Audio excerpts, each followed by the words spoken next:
SKV at Nagada Gamgiri comes with an incredibly grave expression. Why is he so grave? Because he knows that troublous times are coming ahead, and his countenance indicates that something was definitely troubling the normally blissful embodiment of Sachinan. And he requested, when Surakacharya requested Vasant Festival, Maharaj agreed, but he said that it only consists of spiritual discourse and hymns rather than the usual color festivities. And this is because he had an unusually grave expression. And why? Is because he wears a Rudraksh rosary around his neck. And why is that? Because he received a divine vision from Lord Shiva at midnight, saying that those opposing the Bhagavad Dharma will be the victims of the unleashment of the destruction. Lord Shiva expressed anger at the persecution of Maharaj's saints, and so that is why Maharaj was so disturbed. And so he distributed Rudraksh beads to hopefully try to pacify his wrath. And he himself wore a Rudraksh bead, symbolizing the respect that he has for deities, and warned everyone to store grains for survival. Virtuous deeds diminish the power of unrighteousness. Nityanand Swami comes and instructs Maharaj to and suggests to perform a Bhagavad recital under the neem tree to pacify the wrath of time. And even though Nityanand Swami that Maharaj himself was the destroyer of time, he says that he suggested that this was actually very important to do by Maharaj to teach humanity and divine conduct.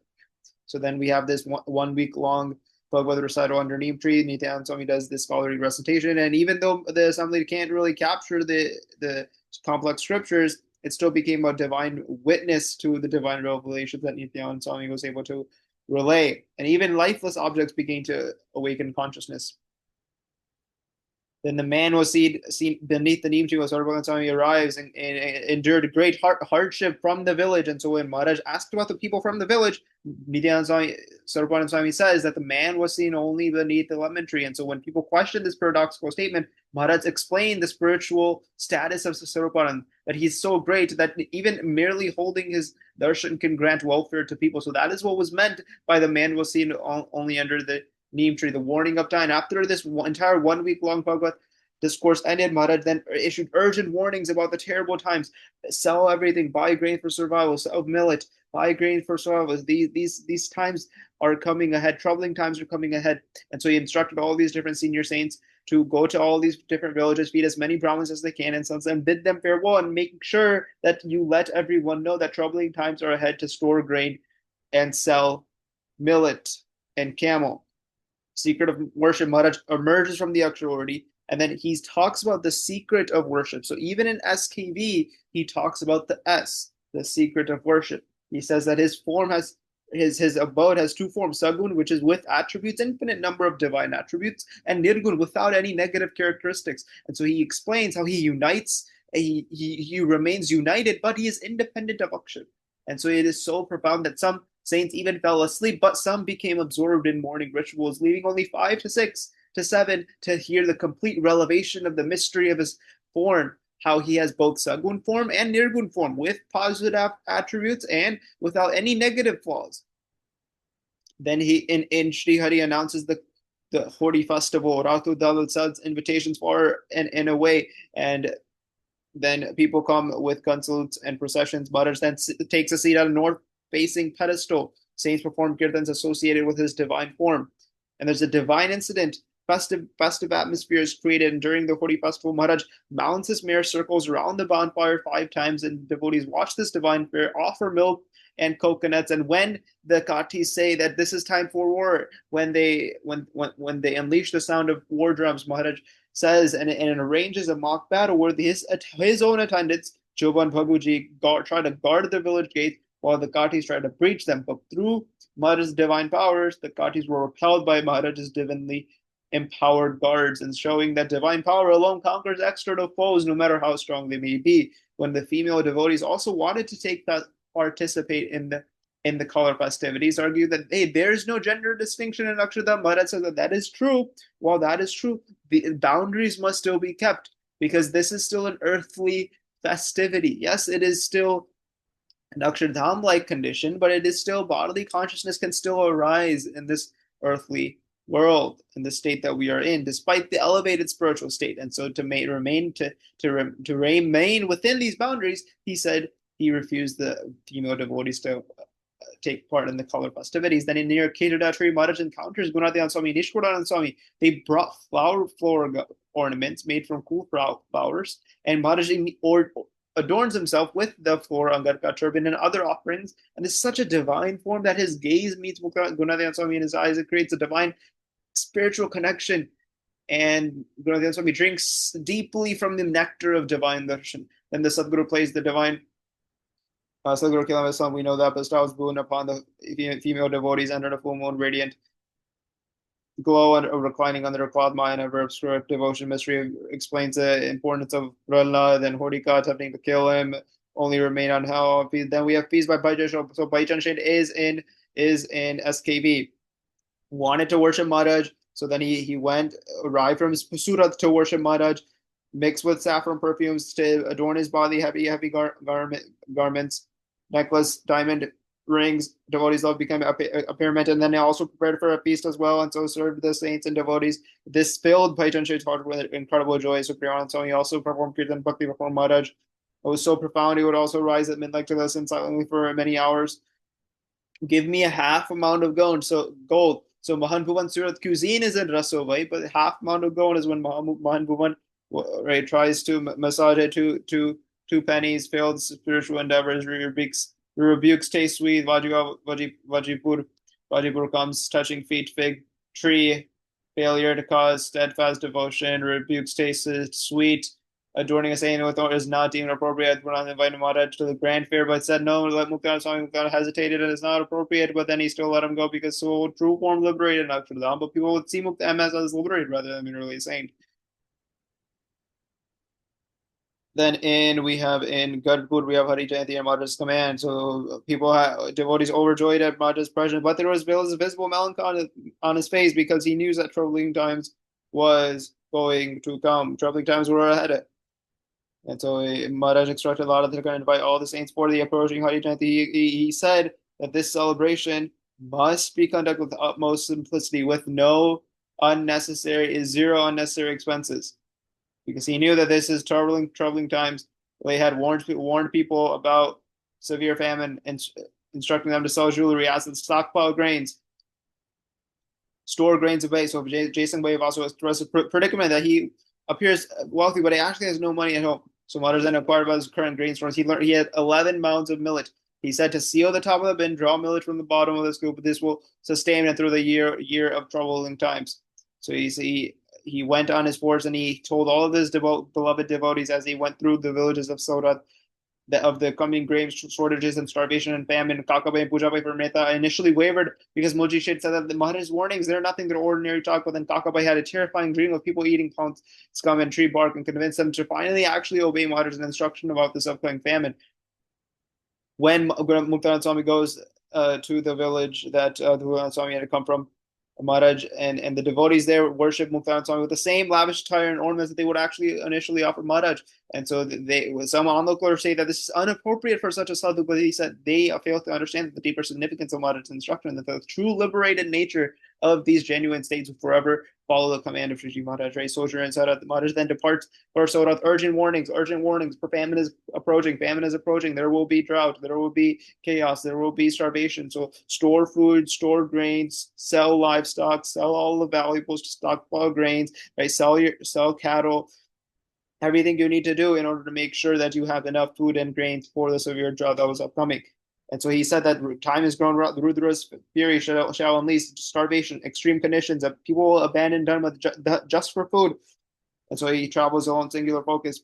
People like Jinabai and Panchara, he immediately obeyed his commands, but there were some skeptics that just dismissed his warnings. Now we have actual infinite destruction. So we have Rath Yatra in Gadpur. He knew it was a celebration. He knew, he spoke to the saints. He knew that deadly waves of time were emerging ahead. So then that night, Maharudra appears before Maharaj. He warns them, terrible times will come. And he spoke of and this is because of the unrighteousness that has been done before his saints, and the cruelty and the beatings that have been had been done to the saints during Golangar's attacks. And so then he informed Maharaj that he will wander all the land, and everyone, small, sick, great, healthy, righteous, unrighteous, will become prey to Mahakali. He said to Maharaj, remain in hiding as the bands of thieves might seek him out. So to remain in time, that was the warning that Maharudra gave to Maharaj. And those who would follow Maharaj's commands would escape the wrath, but those who disobeyed would absolutely be destroyed. That is the dream that Maharudra actually gives to Maharaj. And so the scourge of Mahakad, we know there's a devastating drought. Ashad passes without rain. Shravan passes without rain. The earth is cracked, wells showing the rocky bottoms, rivers burned in drought, ponds crusted over, a man and beast thrashed in thirst and anger.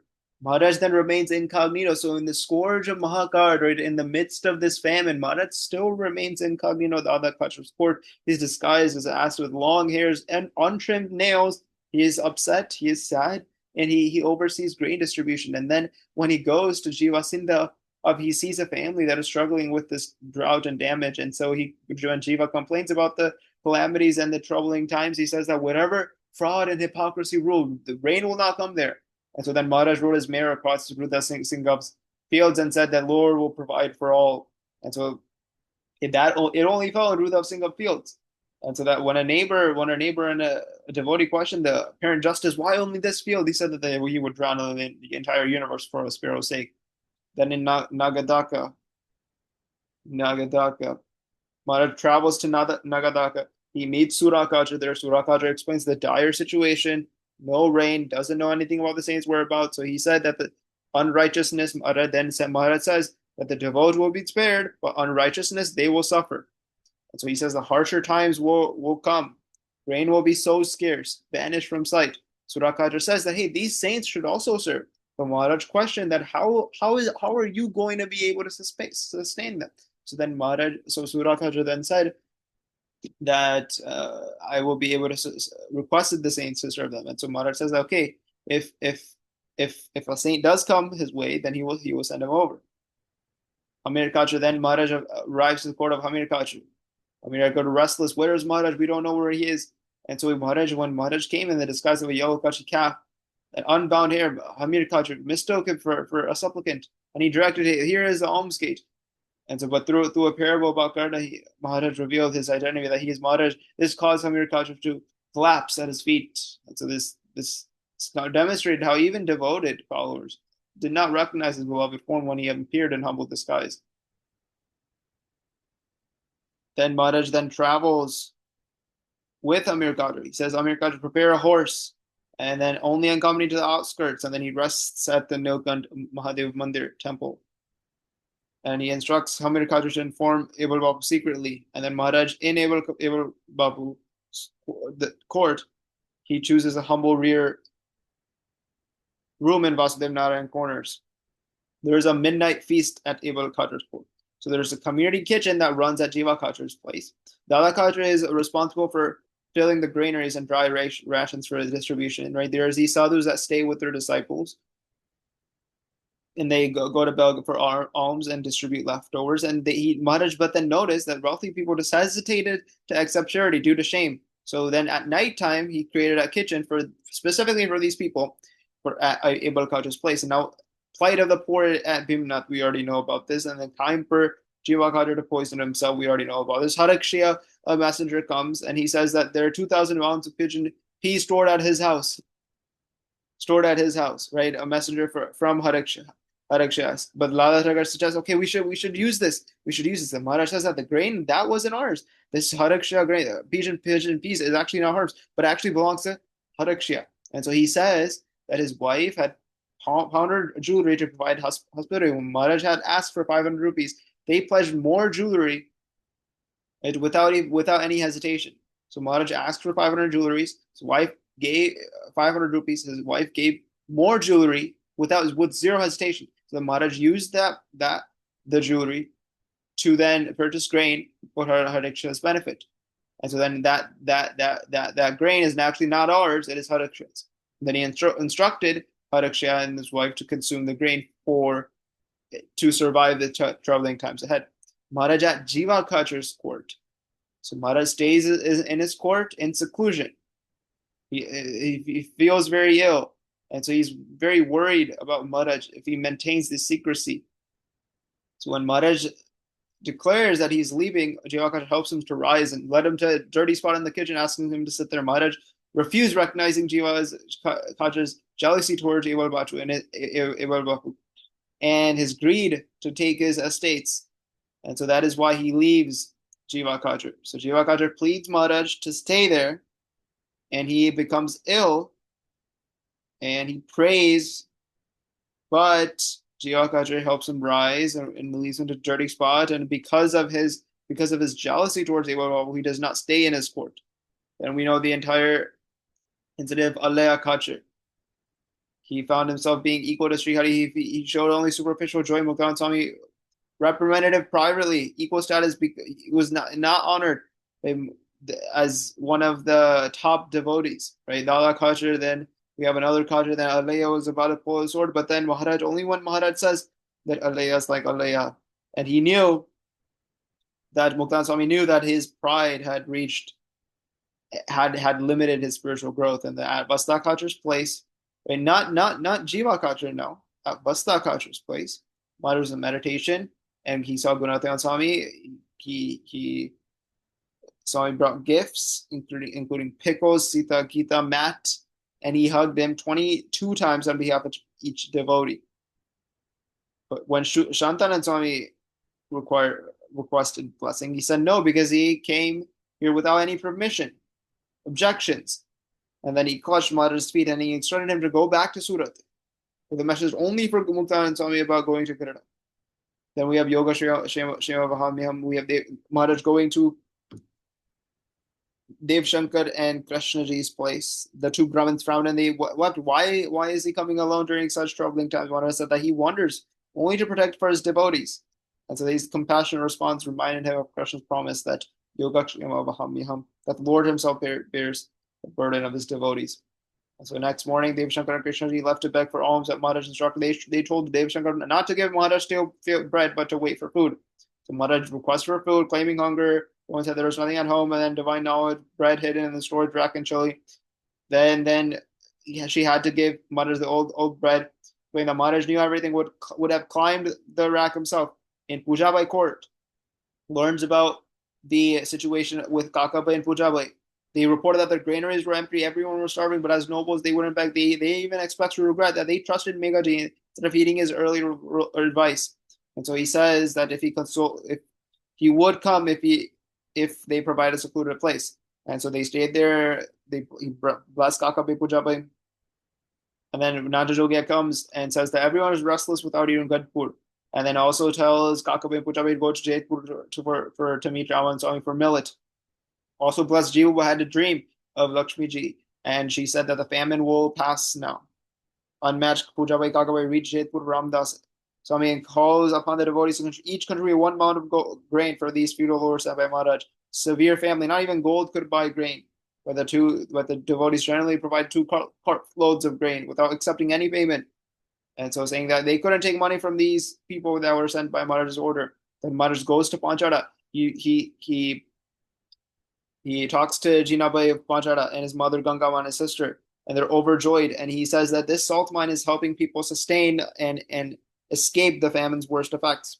He inquires about Verabai, who came last, shabby, and he was flinging at Maharaj's feet, sobbing for forgiveness. It led to disobedience, but Maharaj forgive him and said to Jinabai to provide Verabai with clothes and grains and a mare. And he had mercy towards devotees who had repent for their mistakes and flaws.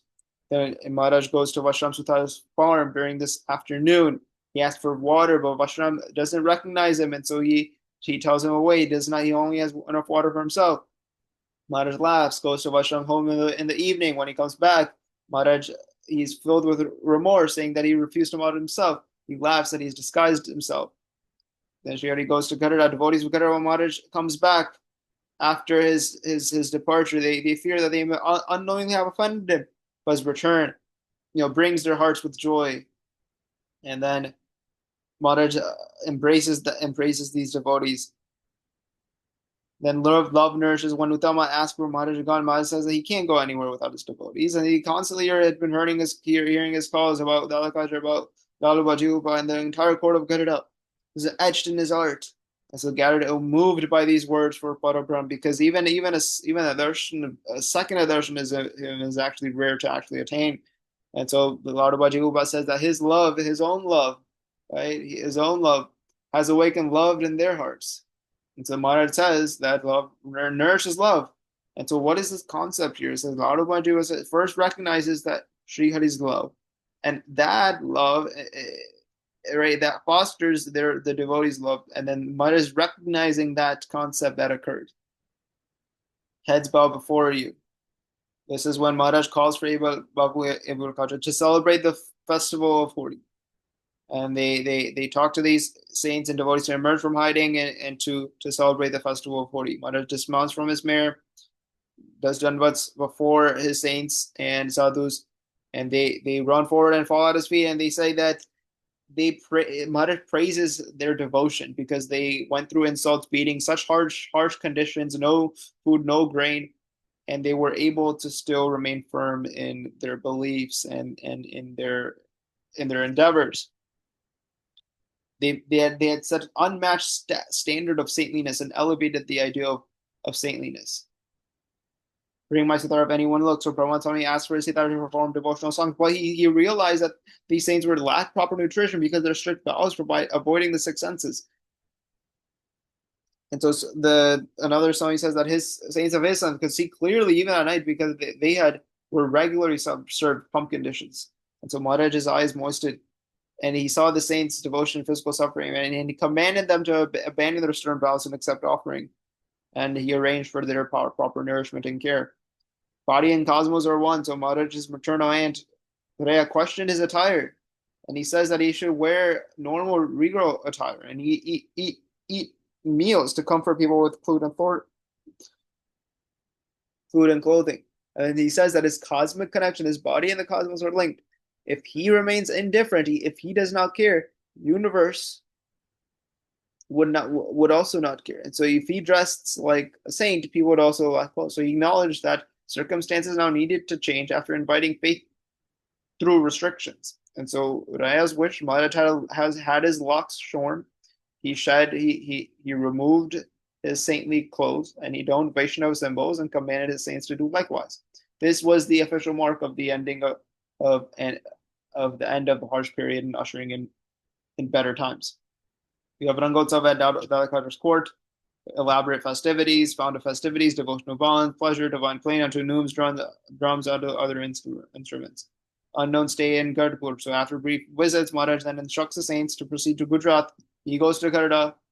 Fear of famine persists until rains will still come, right? So there's still a fear of famine until rains finally come. It was near the end, but not completely at the finish line. So Maharaj maintained the tradition of filling the granaries, and he conducted these nightly feasts. He occasionally appeared during festivals to bring joy. He received mangoes and observed festivals while listening to these recitations. So there are a few things. So he stayed at Garda, unknown stay at Garda. The fear of famine still persisted. Grain scarcity was still real. He maintained this tradition of filling granaries and conducting nightly feasts, while occasionally appearing during festivals. So he remained secluded. He did remain secluded. He received all of some of these gifts and fruits and observed festivals, but he still remained secluded. We know Dayaji, a wealthy merchant, pleaded with Maharaj's saints to pray for rain to mark the end of this drought, because it was causing people very harsh times and troubles, and people were dying, people were causing people to perish. And so the saints agreed to pray to their compassionate Swaminarayan Prabhupada. And that night, after the prayers, heavy rain poured, right, cooling the scorched earth and bringing life back to the land. And so Ramdas Swami earlier instruction was that if it did rain, they would head back to Vadodara. And so then the Krishna Janmashtami of 1870 was then celebrated.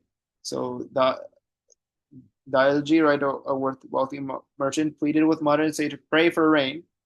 And then the saints agreed, and they prayed for rain. That night, rain fell, cooled the scorched earth. Right, now we'll go over a few of.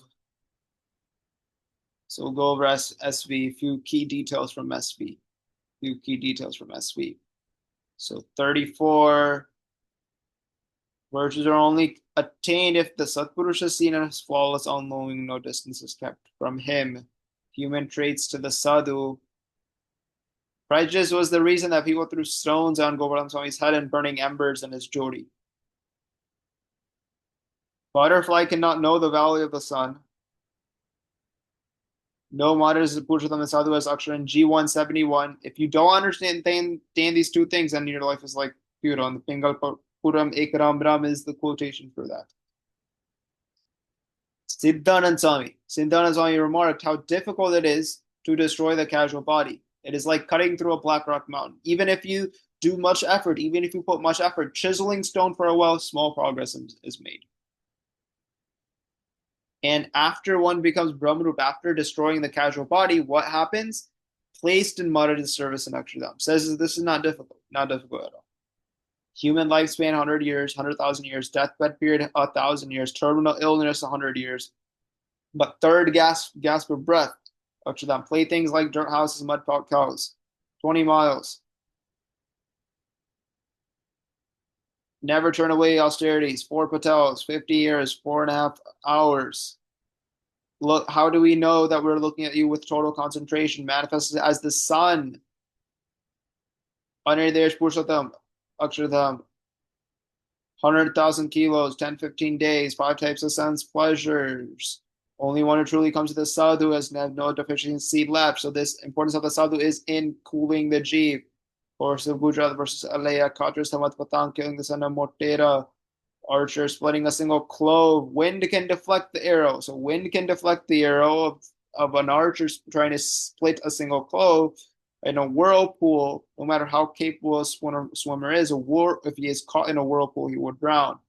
So that whirlpool is in the form of women also drown. So 8 factors of place time does not affect someone who is introspective, but whose mind is not deviated, one who serves the peer, and that he becomes free of base instincts, desires not been subdued. So 3 things: serve the peer, free of base instincts, desires not have been stirred.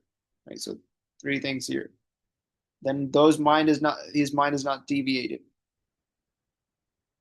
What did Govind Swami think? That those who set off to worship God encounter temptation. So now I am faced with this temptation. So he was very aware. Gangama rice dal chapatis, Paramhansanand attachment. 3 commentaries. Saraswat Guru of the Kojas, seat among the cows for 2 years, never had to see them on sadhus again. 2 to 3 days vartal. Right, God resides in such a sadhu, gives his darshan, talks, meets, and looks intently. Thus, he gives bliss in many ways when he keeps the sadhus on this earth to give the devotees of Sorat great bliss. Casual body was destroyed. Vaishnava Guardian 12 was read. Liberates by enforcing observance of codes of conducts. Talks about God best. Mental discord, strongest among men, unity. No internal, not have anyone compatible for companionship. No internal enemy can defeat. Hypersensitive like pus-filled boils. So what is the jiri worn down by? Other people, worldly pleasures, and the body. 3 things. Other people, like worldly desires and pleasures, and the body. 3 things. The body, worldly desires, other people. And then the jeev, right? Thorn bush, see, like a thief, does not know about his own nature, not have knowledge about his own nature, and does not feel the need for God or the great sadhu. So, right, a Muslim, in the same way, jeev is like a thief. Right, jeev doesn't know what to do, doesn't not feel the need or does not have the knowledge. Like the same way a Muslim mounted a bullock, took a stick. Who should I fight? Who should I not fight? Same things like a jeev, like a thief. Those who he did not know his own glory or knowledge. Neither a soldier nor he was a warrior. But if a jeev desires much, jeev is actually very weak. If a son suffers on the diarrhea, realize how truly weak it is. As one's spiritual wisdom increases, the greater glory of God one comes to know. And the more glory of God one comes to know, one understanding of his own glory also increases. So spiritual wisdom increases, greater the glory of God one comes to know. Understanding of his own glory also increases. Saranpur 17, 7 looks like an 8, which is a diamond. But we know that 12 was 12 was read after casual body, destruction of casual body. Understanding like the great sadhu, everything from here to Prakriti except for Murti Amadaj and Akshalam is likewise. One who understands this cannot become infatuated with material objects. So the Sarvani Vasananand is the perfect example of that. Keep looking at the Murti. throw bed, waste stump. Infatuation for worldly objects understanding can't be realized without the food is like feces, drink is like urine. Separated from Sad Salu, comparable to have fallen into hell. So Prithvi split into Prithvi Vatha, separate, fall into hell. If it's not felt, not attached to the Sattva. Head is split open even if he forgets God for a fraction of a second. Fault finding is one of the most important things here now. In 365 attachment, constant remembrance says that if you don't know the fact, what fact is this? That you must remain immersed in the form of Maharaj. Forgetting Maharaj Swami does nothing. And so if you perceive faults and if you don't know this fact, that one should definitely become attached to the Satguru, should never become separated from Shabda Sadhu, then you will attribute faults to even the great Sadhu. And this fault finder, what is the consequence? Never be liberated from cycle births and deaths in even tens of millions of years. Tens of millions.